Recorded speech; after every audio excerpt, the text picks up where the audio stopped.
Serial तुमसे तुम तक के आने वाले अपकमिंग ट्रैक में जहां पे एक तरफ आर्यवर्धन मजबूर है और झेंडे की बात जैसे ही उसने सुनी कि झेंडे ने उसके पास दो ऑप्शन रख दिए हैं कि उसे चुनना होगा अन्नू में और अपनी दोस्ती में, यानी झेंडे और आर्य की पुरानी सदियों पुरानी दोस्ती को चुनना होगा या चुनना होगा अन्नू को। तो फाइनली आर्यवर्धन ने चुन लिया है अपनी दोस्ती को, क्योंकि झेंडे को वो धोखा नहीं दे सकता।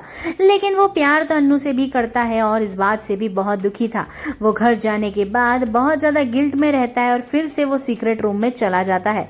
लेकिन इस बार कुछ अलग होने वाला है। उस सीक्रेट रूम से वापस से आर्य बाहर आएगा और अब उसने सोच लिया है कि अब इस चीज को वो पूरी तरीके से ताला लगा देगा। इस रूम में अब वो कभी नहीं जाएगा।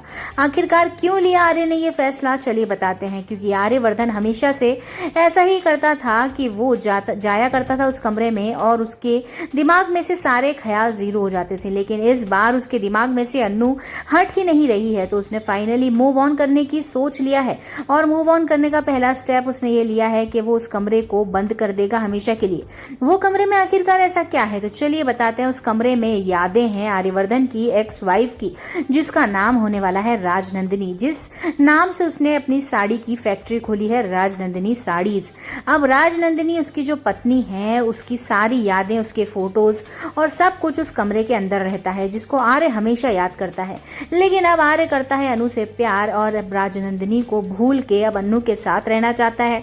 इस बात को अब वो समझ चुका है। लेकिन अब दूसरे दिन जब ऑफिस में पहुंचती है, अन्नू बहुत गुस्से में होती है, बिल्कुल बात नहीं करती आर्य से। आर्य भी दुखी होता है। लेकिन मीरा ने दे दिया है बहुत बड़ा टास्क अन्नू को, और वो भी प्रेजेंटेशन देने को और क्लाइंट्स को रिझाने को, वो भी राजनंदिनी साड़ीज के लिए। अब अन्नू बेचारी डर गई है, लेकिन अन्नू इतनी बेहतरीन, बहुत ही बेहतरीन प्रेजेंटेशन देती है, इतनी बढ़िया प्रेजेंटेशन देती है कि मुंह खुला का खुला रह जाता है हमारी मीरा का, और हैरान हो जाती है कि आखिरकार ये लड़की नौसिखिया लड़की जिसको कुछ नहीं पता, ये मेरे से भी अच्छे लेवल की प्रेजेंटेशन दे रही है।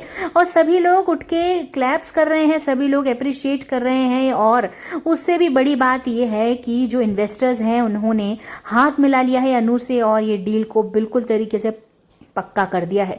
ये चीज सुन आर्यवर्धन बेहद खुश होता है, क्योंकि एक बार फिर से मुनाफा करवा दिया है अन्नू ने आर्य की कंपनी का। अब वर्धन ग्रुप ऑफ इंडस्ट्रीज में अन्नू का एक अलग ही बोलबाला होने वाला है।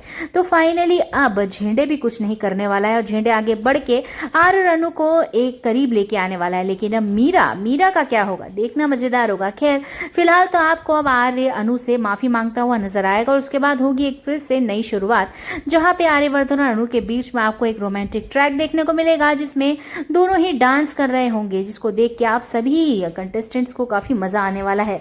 देखते रहिए तुमसे तुम तक। वीडियो पसंद आया तो एक लाइक बनता है।